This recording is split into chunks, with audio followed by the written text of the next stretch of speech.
નમસ્કાર વિદ્યાર્થીઓ, આજે આપણે ધોરણ 9 સંસ્કૃતમાં 12મું ચેપ્ટર સુભાષિત સપ્તકમ એની અંદર આપણે 3 શ્લોકો સુભાષિતના 3 શ્લોકો આપણે જોયા. શને કંથા શને પર્વત પુસ્તકે પેલો શ્લોક એ જોયો હતો. બીજો શ્લોક આપણે જોયો હતો શીલમ શૌર્યમ અનાલસ્ય, એ શ્લોક જોયો હતો. બીજો શ્લોક આપણે જોયો હતો શ્રેયસી પુંસામ ભાવ. એમ આપણે 3 શ્લોક એ ગયા લેક્ચરમાં જોયા હતા. હવે આપણે આ ચોથો શ્લોક સંસ્કૃતમાં ઓમામાં આજે જોશું.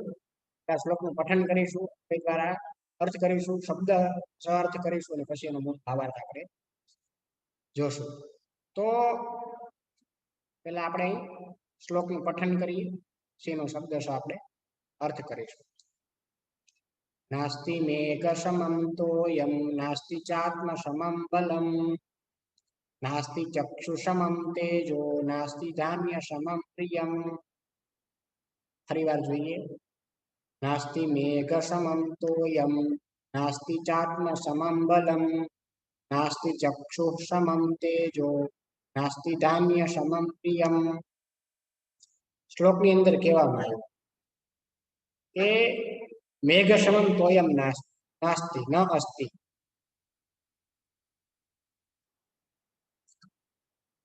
આત્મ સમમ ચ બલમ ન અસ્તિ, ચક્ષુ સમમ ચ તેજઃ ન અસ્તિ અને ધાન્ય સમમ પ્રિયમ ન અસ્તિ. મેઘ સમમ તોયમ ન અસ્તિ એટલે કે મેઘ સમાન કોઈ જળ નથી.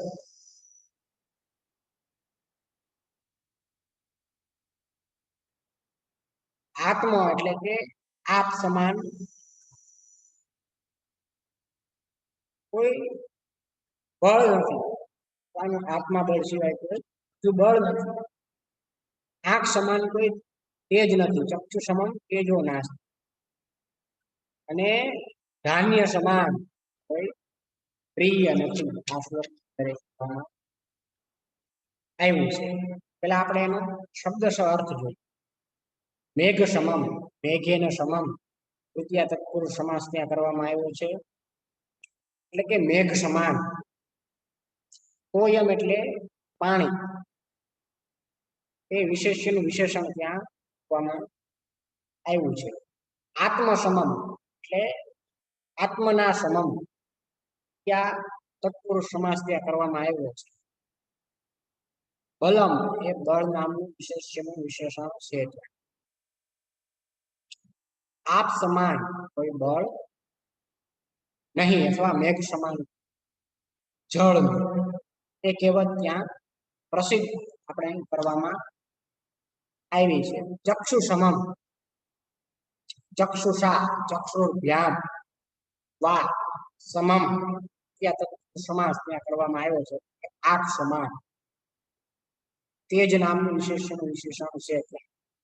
ધાન્ય સમમ, ધાન્યનો સમમ, ત્યાં પણ સમાસ એટલે કે પ્રિયમનું એ વિશેષણ છે. ત્યાં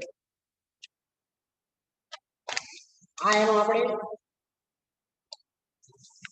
શબ્દાર્થ જોઈએ. હવે આપણે મૂળ ભાવાર્થ જે છે એ આપણે લખીને જોઈએ.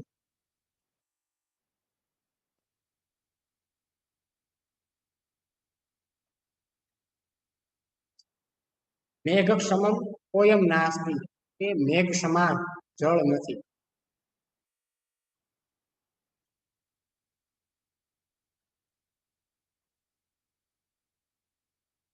મેઘ સમાન જળ નથી. આત્મ બલમ, આત્મ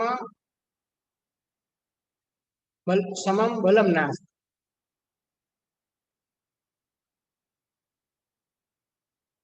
આત્મા આપ સમાન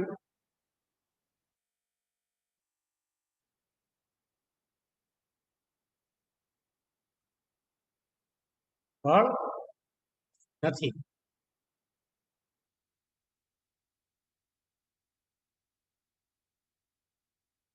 આંખ સમાન તેજ નથી.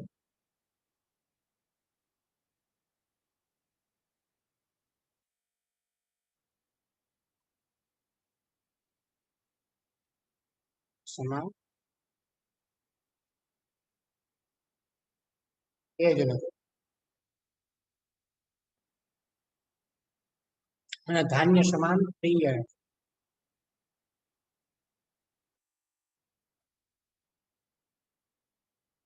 સમાન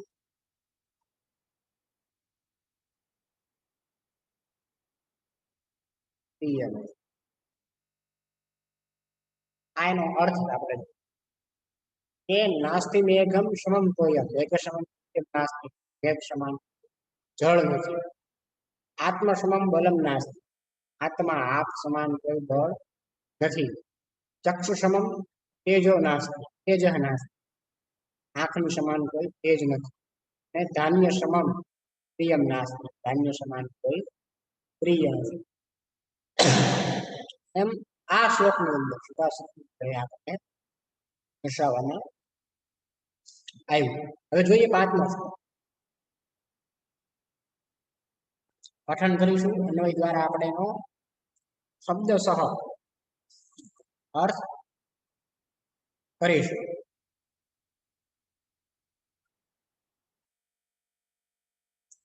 જોઈએ પેલા શ્લોક. સત્યમ તપો જ્ઞાનમ સંહિતા ચ વિદ્વત પ્રણામં ચ સુશીલતા ચ એતાની યો વિદધાતિ ચ વિદ્વાન ન એક પક્ષો વિહગ પ્રયાતિ. કહેવામાં આવ્યું ફરીવાર શ્લોક જોઈએ. સત્યમ તપો જ્ઞાનમ અહિંસતા ચ વિદ્વત પ્રણામં ચ સુશીલતા ચ એતાની યો વિદધાતિ સ વિદ્વાન ન એક પક્ષો વિહગ પ્રયાતિ. કે સત્યમ તપઃ જ્ઞાનમ અહિંસતા ચ વિદ્વત પ્રણામ ચ સુશીલતામ ચ એતાની યહ વિદ્વાન વિદ્ધાતિ.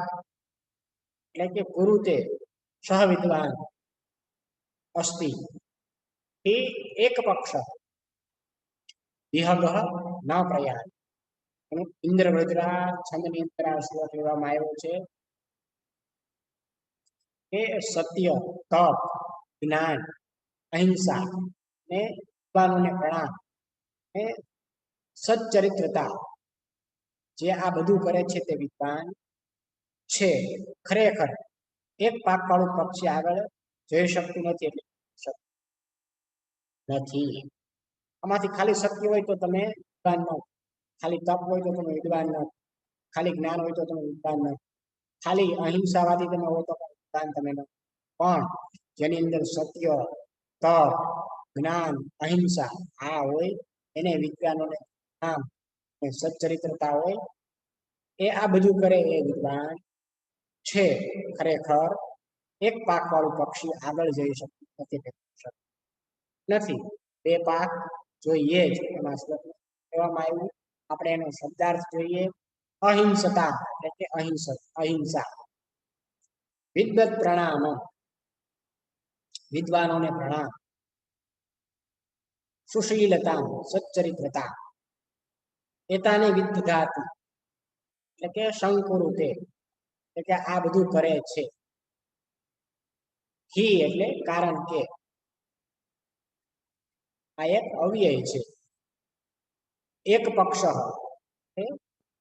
એક પક્ષ યસ્ય સહ પક્ષ એટલે એક પક્ષ યસ્ય સહ બહુરી સમાસ ત્યાં કરવામાં આવ્યો છે. વિહગ એ પક્ષી નામનું વિશેષ્યનું વિશેષણ છે. ન પ્રયાતિ જઈ શકતું નથી અથવા ઉડી શકતું નથી. ભાવાર્થ જોઈએ આપણે.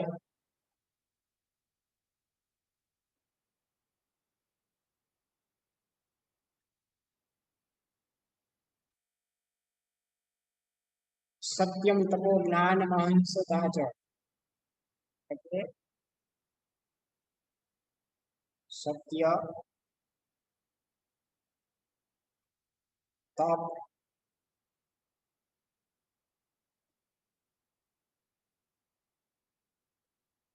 જ્ઞાન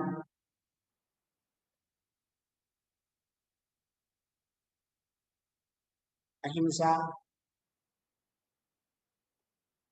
ને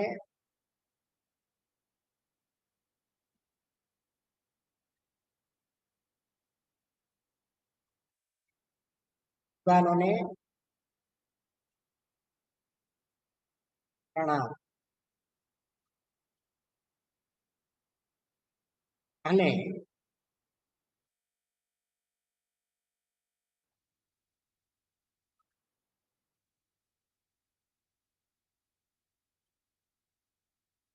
સચ્ચરિત્રતા જે આ બધું જે આ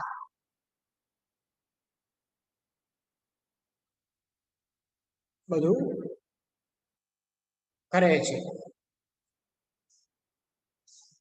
એ જ વિદ્વાન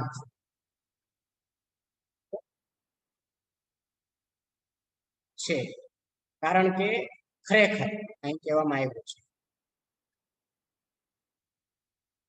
ખરેખર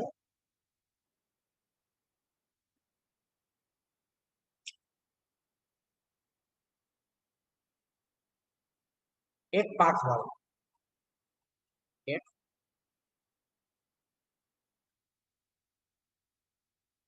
પાંખ વાળું પક્ષી એ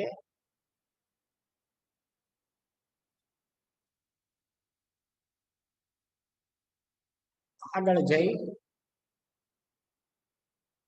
શકતું નથી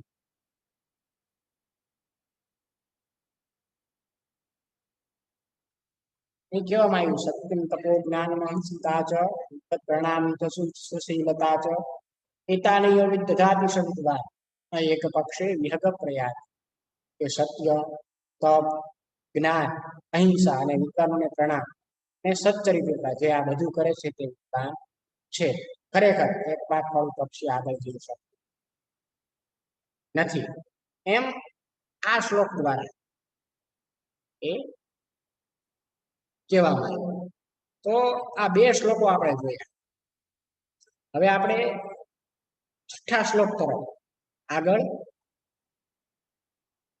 વધીએ આ શ્લોક પણ ઇન્દ્ર વ્રજરાજ છંદમાં લેવામાં આવ્યો છે પઠન કરીએ પેલા અન્વય દ્વારા અર્થ કરીશું શબ્દ સઅર્થ ભાવાર્થ જોશું કાષ્ટાદગ્નિ જાયતે મધ્યમાનાત કાષ્ટાગ્નિ જાયતે મધ્યમાનાત ભૂમિસ્તોયં ખન્યમાના દદાતિ સોત્સાહનામ નાત્સ્ય સાધ્ય નારાણામ માર્ગાર રબ્ધા સયત્ના ફલંતિ પરિવાર જોઈએ કાષ્ટાગ્નિ જાયતે મધ્યમાનાત ભૂમિસ્તોયં ખન્યમાના દદાતિ સોત્સાહનામ નાત્સ્ય સાધ્યમ નરાણામ માર્ગાર રબ્ધા સર્વયત્ના ફલંતિ કે કાષ્ટાગ્નિ જાયતે મધ્યમાનાત એટલે કે મધ્યમાનાત કાષ્ટાદ અગ્નિ જાયતે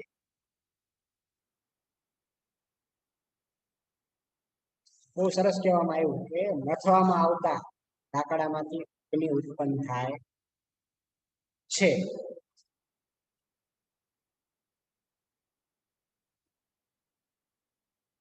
તે ખન્યમાના ભૂમિ તોયમ દદાતિ એ ખોદવામાં આવતી ધરતી પાણી આપે છે સોત્સાહનાનામ નરાણામ કિમપી અસાધ્યમ ન અસ્તિ એટલે કે ઉત્સાહી માણસોને માટે કંઈ પણ અસાધ્ય નથી. માર્ગારબ્ધાઃ સર્વયજ્ઞાઃ ફલંતિ. યોગ્ય રીતે એટલે કે આરંભેલા બધા પ્રયત્નો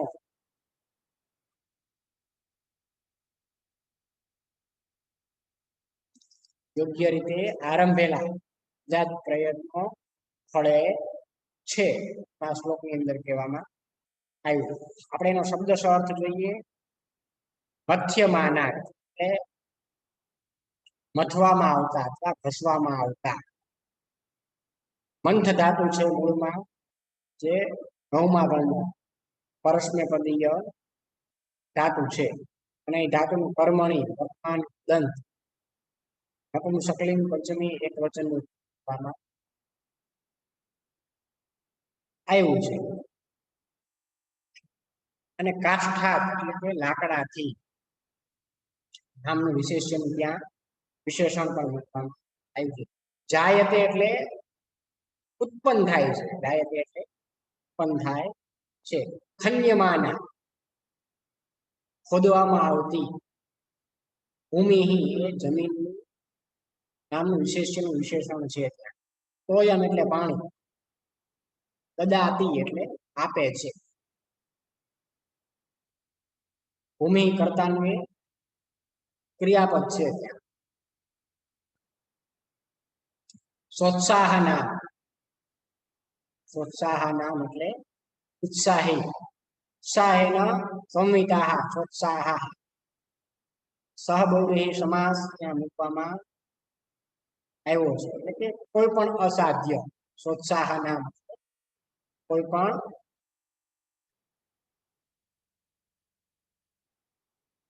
નરાણામ એટલે મનુષ્યોનું નામનું વિશેષણ છે. આ સોત્સાહ નામ એટલે ઉત્સાહથી, ઉત્સાહી. ઉત્સાહ એને સંવિતા સોત્સાહ સબહુવ્રીહી સમાસ ત્યાં મૂકવામાં આવ્યો છે. નરાણામ એટલે મનુષ્યોનું નામનું વિશેષણ છે. ત્યાં કિમપી અસાધ્યમ કંઈ પણ અસાધ્ય. માર્ગારબ્ધાઃ યોગ્ય રીતે આરંભેલા. સર્વયત્નાઃ સર્વઃ સર્વે યત્નાઃ કર્મધારય સમાસ ત્યાં બધા પ્રયત્નો ફલંતી એ ફળે છે અથવા સફળ થાય છે. એમાં શ્લોક દ્વારા આપણને કહેવામાં આવ્યું. હવે આપણે એનો ભાવાર્થ લખીને જોઈએ.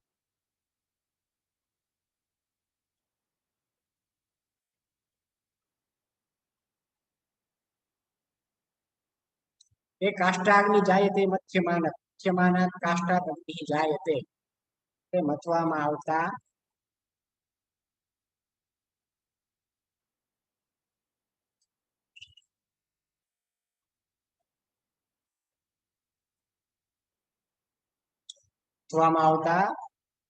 લાકડામાંથી એની ઉત્પન્ન થાય છે. આવતા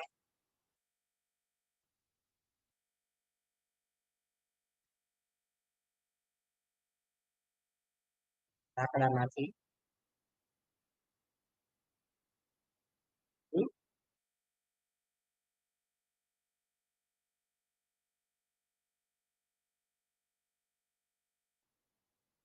ઉત્પન્ન થાય છે.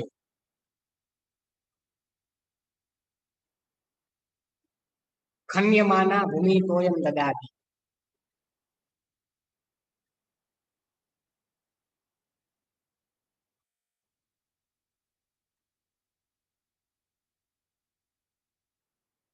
ખોદવામાં આવતા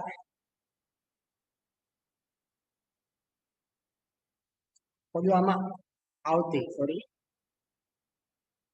ધરતી પાણી આપે છે. તોયમ દદાતિ એટલે પાણી આપે છે.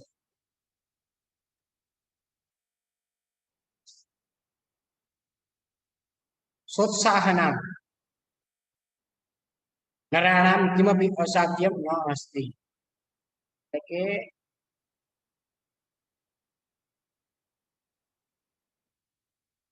ઉત્સાહી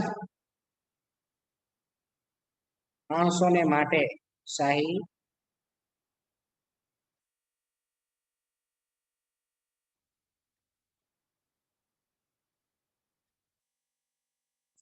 માણસોને માટે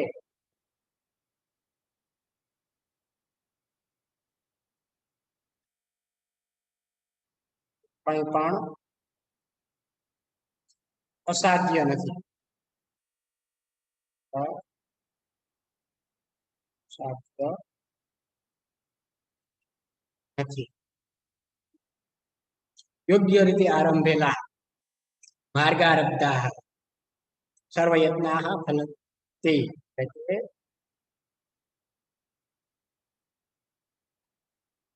યોગ્ય રીતે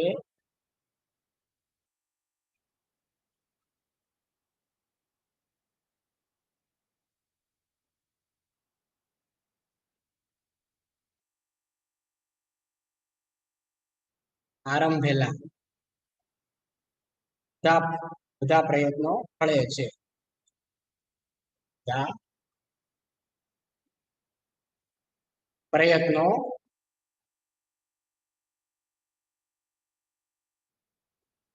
ફળે છે.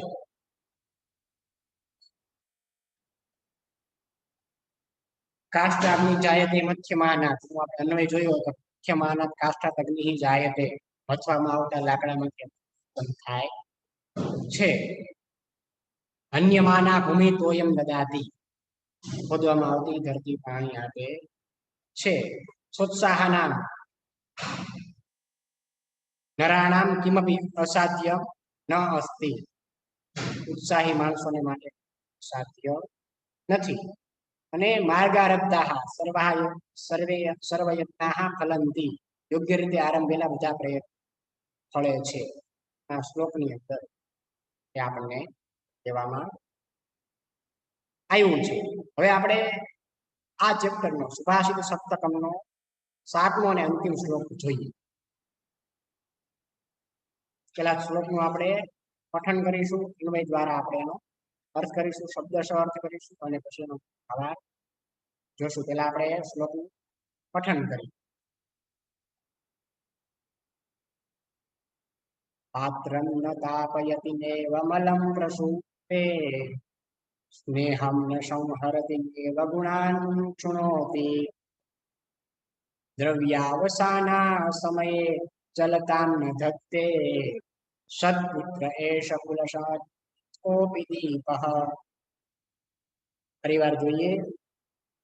પાત્ર ન તાપયતિ નેવ ફલં પ્રસૂતે સ્નેહં ન સંહરતિ નેવ ગુણાન શૃણોતિ. સ્નેહં સંહરતિ નેવ ગુણાન શૃણોતિ દ્રવ્યાવસાન સમયે ચલતાં ન ધત્તે સત્પુત્ર એષ કુલશત કોપી દીપઃ. આ શ્લોક એ વસંત પિલકા છંદમાં લેવા આવ્યો છે. તો શ્લોક પેલા વિશે પેલા વાત કરી તો આપણને એક ખ્યાલ આવે શ્લોકની અંદર શું કહેવામાં આવ્યું છે. પેલા આપણે એનો અન્વય જોઈએ કે એષ સત્પુત્ર કુલસદ્મિ કોપી દીપ અસ્તિ. એટલે આ સત્પુત્ર કુળરૂપી ભવનમાં કોઈ અવર્ણનીય કુલસદ્મિ એટલે કુળરૂપી ભવનમાં કોઈ અવર્ણનીય દીપક છે. પાત્ર ન તાપયત. એ સત્પુત્ર રૂપી દીવો પાત્રને ગરમ કરતો નથી. મલમ ન એવ પ્રસૂતે. મેષને ઉત્પન્ન કરતો નથી. મલમ ન પ્રસૂતે. મેષને નથી.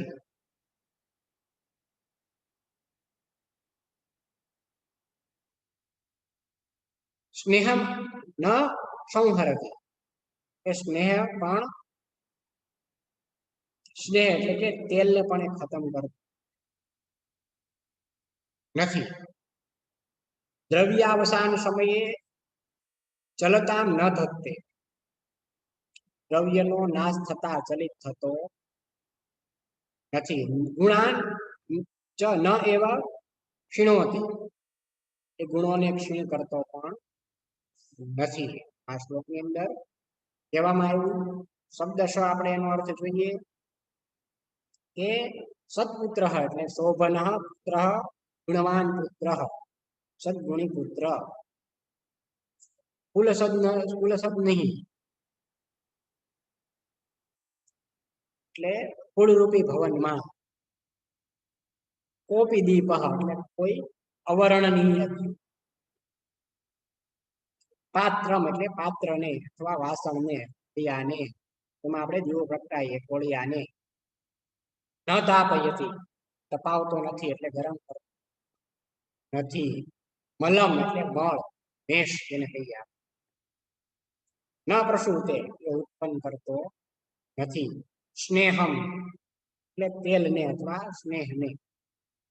ન સંહરતી એટલે ખતમ કરતો નથી. દ્રવ્યાન સમયે, દ્રવ્યવસાન સમયે એટલે કે દ્રવ્ય એટલે તેલ એ સમાપ્ત થઈ જાય તે સમયે અથવા ગરીબાઈમાં થઈ મૂકવામાં આવ્યો છે. ચલતામ ન ધત્તે, ચલતામ ન ધત્તે ચલિત થતો નથી. ધા ધાતુ છે, પ્રથમ બીજા ગણનો ઉભયપદીય ધાતુ છે, એટલે કે આત્મને વર્તમાન કાળ તટલકાર અન્ય પુરુષ એકવચન મૂકવામાં આવ્યું છે. આત્મનેપદીય છે. ધત્તે ગુણાન એટલે ગુણોને, ન ક્ષીણોતી ક્ષીણ કરતો નથી. ક્ષી ધાતુ છે, પાંચમા ગણનો પ્રશ્નપદીય, અને ધાતુનો રટ લકાર વર્તમાન કાળ અન્ય પુરુષ એકવચન મૂકવામાં આવ્યું. સત્પુત્ર દીપ એ કર્તાનું ક્રિયાપદ છે. એટલે કે આ શ્લોકમાં સત્પુત્ર એટલે કે ઉપમેય માટે પકનું સુંદર રૂપક પ્રયોજવામાં આવ્યું છે.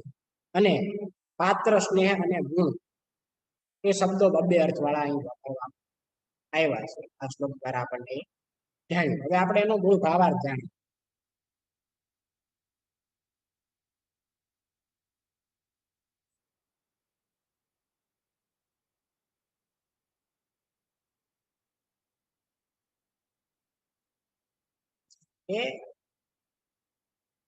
એષ સત્પુત્ર કુલસદની એટલે કે આ સત્પુત્ર, આ સત્ર કુલસદની કોપી દીપ અસ્તિ, એટલે કે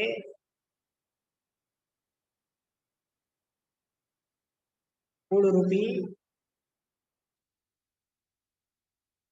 ભવનમાં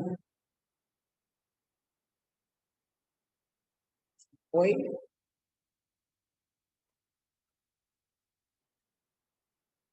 અવર્ણનીય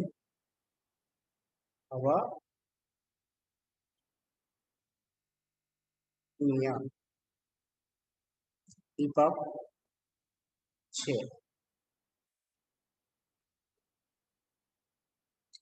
તે સત્ર રૂપી અંશ જોઈએ આપણે. તે સત્ર રૂપી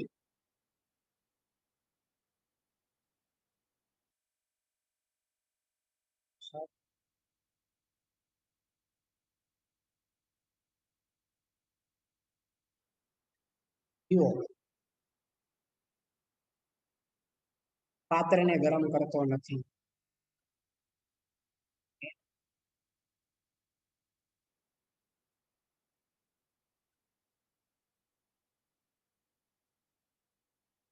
ગરમ કરતો નથી એટલે કે એ મેષને ઉત્પન્ન કરતો નથી.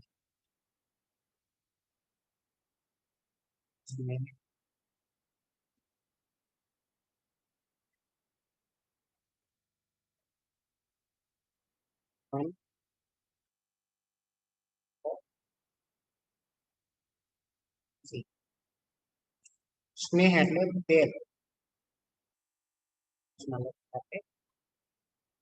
સ્નેહ એ તેલ ને ખતમ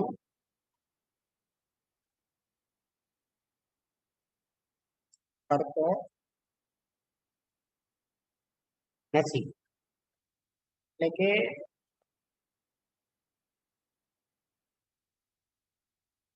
દ્રવ્યનો નાશ થતા નાશ થતા દ્રવ્યનો નાશ થતો નથી અને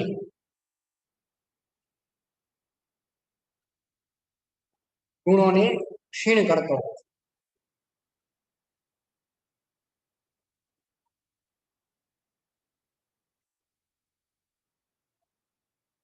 ક્ષીણ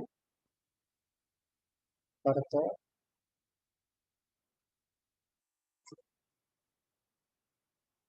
પાત્રમ ન તાપયતિ નૈવ મલમ ક્ષુતે સ્નેહમ સંહરતિ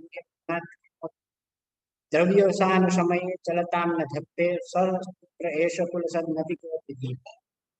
કે આ સત્પુત્ર રૂપી કુણી ભવનમાં કોઈ અવર્ણનીય દીપક છે તે સત્પુત્ર રૂપી દીવો પાત્રને ગરમ મેષને ઉત્પન્ન કરતો નથી અને સ્નેહ તેલને પણ એ ખતમ કરતો નથી. એટલે કે દ્રવ્યનો નાશ થતો નથી અને ક્ષીણ કરતો નથી. એમાં શ્લોકની અંદર કહેવામાં આવ્યું. એમાં આપણે આ સુભાષિત સપ્તકમમાં આજે આપણે 7 સુભાષિત દ્વારા એ ઉપદેશો મેળવ્યા. એમ આ છેલ્લાની અંદર સત્પુત્રની પણ વાત કરવામાં આવી. કુળરૂપી પુત્રની વાત પણ અહીં કરવામાં આવી. અહીં સાથે જ આપણે આ ચેપ્ટર 12મું ચેપ્ટર સુભાષિત સપ્તકમ અહીં પૂર્ણ કર્યું. દર્શાવેલા અભ્યાસ સ્વાધ્યાયના પ્રશ્નો તમારે તમારી ફેરબુકમાં લખવાના રહેશે અને શબ્દાર્થ વિભક્તિ વચનના ઉદંતો ને સમાસો એ પણ તમારે સાથે તમારી ફેરબુકમાં લખવાના રહેશે. શ્લોક લખી એનો શબ્દાર્થ લખો અને એનો ભાવાર્થ લખો તો વધારે સારું. બાકી તમારે શબ્દાર્થો વિભક્તિ વચનના રૂપ ઉદંતો અને સમાસો તમારે તમારી લખવાના રહેશે. એ સાથે જ તમારી અંદર તમારા પાઠ્યપુસ્તકમાં દર્શાવેલા અભ્યાસ સ્વાધ્યાયના પ્રશ્નો પણ તમારે રહેશે. આ તમારું હોમવર્ક. અહીં આપણે આ 12મું ચેપ્ટર સુભાષિત સપ્તકમ એ અહીં આપણે પૂર્ણ કર્યું.